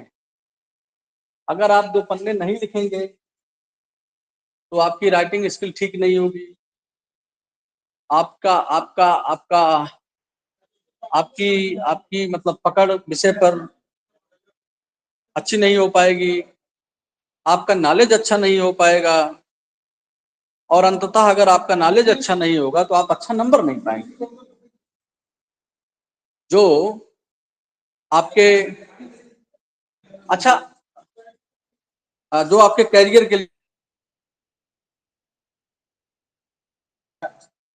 जैसा कि हम आपको बता दिए हैं कि अगर आप लोग लिखने का अभ्यास करेंगे तो इग्नू के नोट्स इतने अच्छे, इतने शानदार हैं, उससे आप जरूर एक दिन बड़े पदों पर जा सकते हैं, अच्छा नंबर ला सकते हैं और अपने जीवन को और गरिमामय, महत्वपूर्ण और सामाजिक बना सकते हैं। सभी विद्यार्थियों से मेरा अनुरोध है कि वे मनपूर्वक इग्नू के सारे नोट्स पढ़ डालें और प्रतिदिन कम से कम 2 पन्ने लिखें, जिससे उन्हें आने वाले समय में अच्छा नंबर मिल सके और उनका सम्यक विकास हो सके। लगभग 10 दिन का या हफ्ते भर का साथ आप लोगों के साथ था, जो मेरे लिए बहुत महत्वपूर्ण है। और आप सबको कभी कोई जरूरत होगी तो मैं निश्चित तौर पर आप लोगों की मदद करूंगा। आज के लिए इतना ही। बहुत बहुत धन्यवाद, बहुत बहुत आभार। थैंक यू, नमस्कार।